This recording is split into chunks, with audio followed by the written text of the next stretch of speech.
ডিভিশনের ব্যাপারে যেটা বললেন ভাই, আজকে যখন যারা একই সঙ্গে একই মঞ্চে ছিল তাদের মধ্যেও দেখা গেছে যে ওই মঞ্চের বাইরে ঠিকই দুই রকম কথা।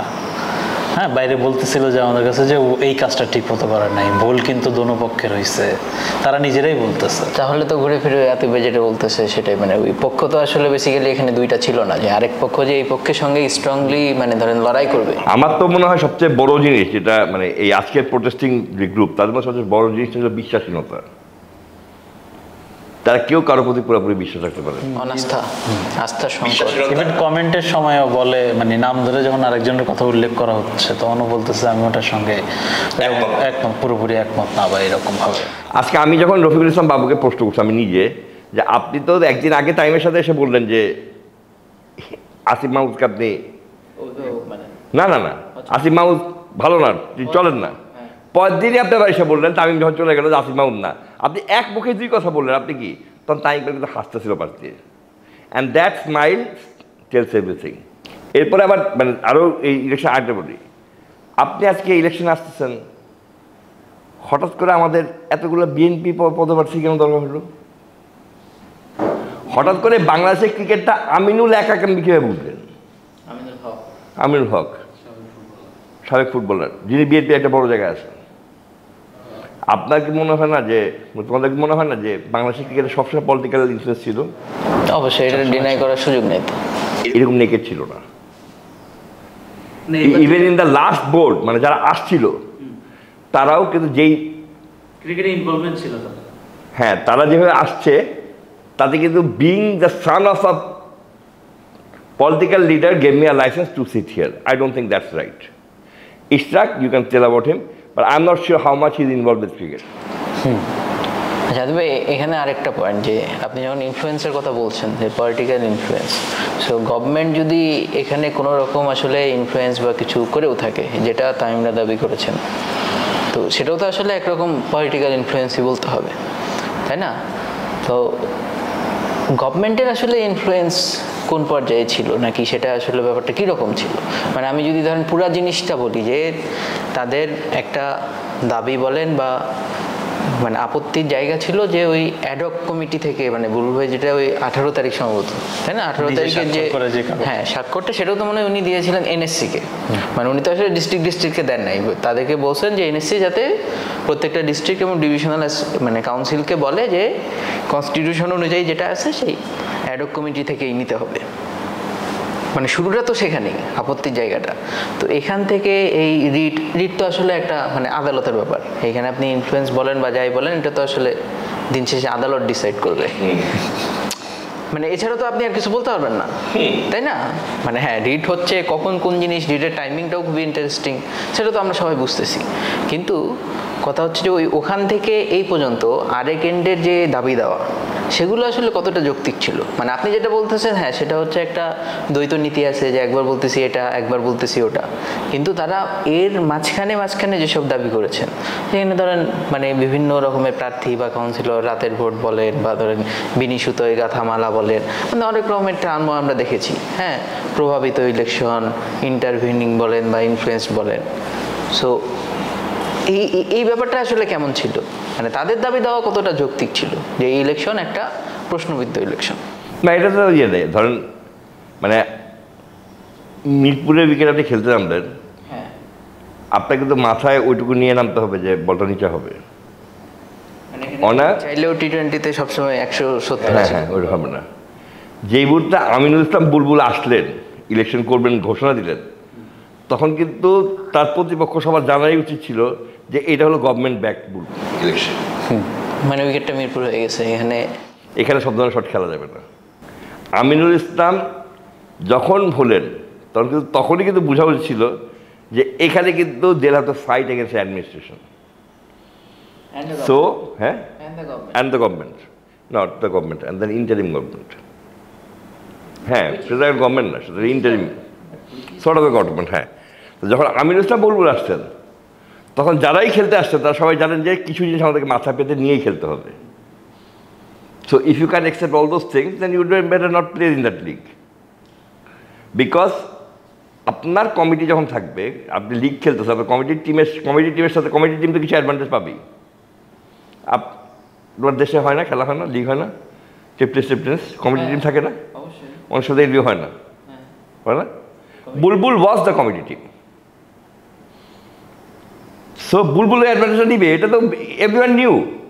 তারপরেও ফাইনাল পর্যন্ত যারা গেছে তারা সবাই ওই আন্ডারস্ট্যান্ডিং করেই ফাইনাল পর্যন্ত খেলতে আসছে। আপনি যখন একটা নেগোসিয়েশন টেবিলে বসবেন তখন তো আপনার জানতে হবে যে আমি negotiation table is not fair play here someone is being back totally from the top, so you can't fight him out. না, নেগোসিয়েশন টেবিলে বসলে তো একটা পূর্ব সত্য হচ্ছে যে আপনাকে কিছু না কিছু ছাড় দিতে হবে। হ্যাঁ, না, ও আতিফ ভাই যে অ্যানালজি ইউজ করতে, ওই অ্যানালজি হিসেবে হচ্ছে যারা আর কি ফাইনালে আসার আগে ছিটকে পড়ে গেছে তাদেরই এখন আর কি সবচেয়ে বেশি সমস্যা, মানে তারাই আর কি বিদ্রোহ করতেছে আর কি। আমি একটা কথা বলি, মানে আমি পলিটিক্যাল সার্কাসের কথা বলি, বলি পলিটিক্যাল সবচেয়ে বড় পলিটিক্যাল সার্কাস এটা না যে this government understood that they made a mistake and that is the reason they have brought back Farooq Ahmed. So everything is fair in love and war, ঠিক না? সো এই ফারুক আহমেদই কিন্তু ইফতেখার আহমেদ মিঠু এবং নাজবুল আহমেদ ফাইমের সাথে সংসার করবে, এবং আমার এটা দেখা, আমি মরার আগে এটা দেখতে চাই যে এই সংসারটা কত সুন্দর হয়। প্লাস ফারুক ভাই তো খুব ভোকাল ছিল উপদেষ্টার এগেনস্টেও, পাবলিকলি সব জায়গায়। তারপরেও তারা কম্প্রোমাইজ করছে, উপদেষ্টাও কম্প্রোমাইজ করছে, ফারুক ভাইও কম্প্রোমাইজ করছে। So they want to play, take the game deep, isn't it? উপদেষ্টা তো জাস্ট কিছুদিন আগে ছাড়া একদিন টাইম নিয়ে একটা বাজে কথা বলে নেই, বলছে না। হ্যাঁ, শুরুতে ওনার ভয়েস এমন ছিল বা টোন এমন ছিল যে তামিমকে সামনে রেখে একটা পক্ষ, হ্যাঁ, বা তামিমকে নিয়ে কিন্তু কিছু বলে নাই, সরাসরি কিছু বলে নাই। কিন্তু ফারুক ভাই কিন্তু উপদেষ্টা কিন্তু বলছে ফারুক ভাই ব্যবসা করতে আসছিল, ব্যবসা চাইছে, এরকম কথা আসছে। ফারুক ভাই বলছে উপদেষ্টা অনেক কিছু চাইছে, স্টিল তারপরেও তারা তাদের সব কিছু ভুলে গিয়ে they went into a negotiation and they manage somehow each other. So এই জায়গায় হলো অপরিপক্কতার, মানে অপরিপক্কতা। আপনি যদি, আমি একটা কথা বলি, ক্রিকেট খেলা আর বোর্ডরুমে খেলা কিন্তু এক নয়, সেটা হওয়ার কথাও তো না। হ্যাঁ, আপনি অ্যাজ আ ব্যাটসম্যান কিন্তু প্রথম বলে আউট হয়ে যেতে পারেন, আপনার একটা সেকেন্ড চান্স আসবে, লিগে একটা সেকেন্ড চান্স আসবে, আরেকটা ম্যাচে গিয়ে রান করে পোষা দিবেন। কিন্তু আপনি অ্যাজ আ ব্যাটসম্যান যদি এইখানে আইসেই প্রথমে চালায় খেলেন, there is no second chance, and now they are মানে crying babies for that second chance, but I don't think that they'll get it now. এই জিনিসটা ভাই আজকেও আপনিও ছিলেন মনে হয় পাশে, একজন ক্লাব অর্গানাইজারও বলতেছিল যে মানে টার্গেট মনে হয় শুরুতেই করছিল মানে এ হিট করা আর কি, কিন্তু যখন আপনি সি হিট করছেন তখন আপনি কমপ্লেন করা শুরু করছেন আর কি। আর অ্যাটিটিউডটাও ছিল আপনি অলরেডি এ হিট করে ফেলছেন, আপনি প্রেসিডেন্ট হয়ে গেছেন বা এরকম একটা অ্যাটিটিউড যখন শো করছেন বিভিন্ন গ্রুপের সঙ্গে। আমি একটা কথা বলি, মানে টু মাই নলেজ আমি যেটা বলি, আই হ্যাভ স্পোকেন, মানে আমি যদিও ইলেকশনের একটা মোস্ট মানে বিগ পার্ট দুবাই কাটেছি, বাট ঢাকায় খবর ছিল। আমি এইটুকু জানি যে দেয়ার লট অফ ডিরেক্ট মানে club officers who were pissed of, despite being their lawyers, they were pissed off with the way the things were attitude না, মানে পুরোভাবে যেভাবে জিনিসটা গেছে, because club organisers have certain egos and they are not, মানে that ego they keep it to themselves. You cannot show political power to club organisers. আচ্ছা আতিফ ভাই, মানে এখন যদি ধরেন তাদের, মানে আপনি বললেন অপরিপক্ক, মানে এটাকে মানে তাদের স্ট্র্যাটেজিক আসলে ভুল ছিল, মানে এখন এসে আচ্ছা একদম ব্লান্ডার, হ্যাঁ মানে ভুল মানে মহাভুল, বড় ভুল। তো এই জিনিসটা আসলে কেন হয়েছে? মানে তারা কি আসলে ইলেকশনের ব্যাপারে, যারা ইলেকশনে মানে অনবোর্ড হয়েছিলেন বা ইলেকশন করবেন হয়েছিল, তারা কি আসলে মানে আন্ডার প্রিপেয়ার ছিলেন বা তারা বোঝেন নাই যে ইলেকশনটা হবে কি হবে না? না হলে এরকম একটা হওয়ার কথা কেন? কারণ আপনি যেটা বলছেন যে গভর্নমেন্ট যেহেতু আছে এবং বুলবুল ভাই যখন অ্যানাউন্স করেছেন যে উনি আবার ইলেকশন করবেন, তার মানে বোঝা উচিত যে তার গভর্নমেন্টের ব্যাকিং আছে, গভর্নমেন্ট চায়।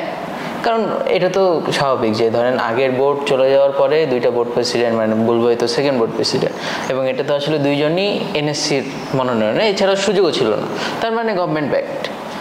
সো আবার যখন বুলবুল ভাই রি-ইলেকশন মানে ইলেকশন করার ঘোষণা দিলেন, তখনই আপনি বলছেন যে তাহলে এটা বুঝে যাওয়া উচিত, এবং এটা ধরেন না বুঝে যাওয়া উচিত যে এটাকে তারা অনেকদিন রাখবেন, তারা বুলবুলকে ঢাকা থেকে আনলেন কেন? হ্যাঁ এনএসসি থেকে জানতে পারতেন। হ্যাঁ না, আমি বলছি ধরেন এই জিনিসটাই যখন হচ্ছে তখন অপরপক্ষের কাছে এই মেসেজগুলো খুবই পরিষ্কার হয়ে যাওয়ার কথা, এবং পরিষ্কার হয়ে গেলে তারা যেসব ডিসিশন বা ব্লান্ডারগুলো নিয়েছে মানে করেছে সেই ব্লান্ডারগুলো হওয়ার কথা না। তো আমি বলতেছি আপনাকে বা কোশ্চেন করতেছি যে তাদের এই ব্লান্ডার করার আসলে কারণটা কি? তারা আন্ডার প্রিপেয়ার ছিলেন, নাকি তারা ভেবেছিলেন যে আসলে ইলেকশনটা হবে না, নাকি তারা ভেবেছিলেন যে তাদেরকে এরকম বাদ দিয়ে ইলেকশনটা শেষ পর্যন্ত বিসিবি বা গভর্নমেন্ট করবে না? বাট এটার সঙ্গে আর কি, বা তাদের এন্ড গেমটা কি ছিল, তারা কিভাবে চাইছিল যে হ্যাঁ কি হবে? মানে তাদের আর তারা তো মানে তাদের আমার কাছে মনে হয় যে the biggest mistake that they did but they just could not মানে control the temptation. Of becoming না, control the temptation of quitting.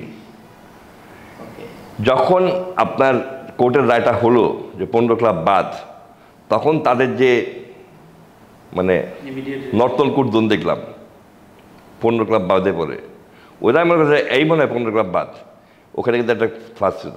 এই 15 ক্লাবকে কিন্তু আবার 5 তারিখে ব্যাক করানো হয়েছে। So you are getting out of election citing reservation about 15 that we are getting out because those 15 clubs are excluded. Those 15 clubs came back and now you don't have any way to come back because you have withdrawn your nomination. This was a political masterstroke, whoever played it. হ্যাঁ, কারণ প্রথমবার তো আসলে বাদ হয়েছিল মানে election commission তাদের নাম প্রত্যাহার করে নিল, সবকিছু করলো। হ্যাঁ মানে ইলেকশন কমিশন তাদেরকে রাখে নাই কাউন্সিলর লিস্টে, কারণ ডিসপাইট অফ বিসিবি রিকমেন্ডিং যে এমনিতে সমস্যা নাই কনস্টিটিউশন অনুযায়ী, বাট এটা হচ্ছে আলটিমেটলি আপনাদের উপর ন্যস্ত ইলেকশন কমিশনে। এই রেকমেন্ডেশন পাওয়ার পর তারা করলো, তারপরে আবার ওই জিনিস ফিরে আসলো। হ্যাঁ, এরপরে আবার রিট হলো, আবার চলে গেল, তারপরে আবার ইলেকশনের আগে আগে এবং একজন প্রার্থীও ফিরে আসলেন এবং তিনি ডিরেক্টর হলেন। তো ওই প্রার্থী তো হচ্ছে ব্লেসিং ইন ডিসগাইজ, যে উনি ওই সময় ক্লাবটা বাদ ছিল।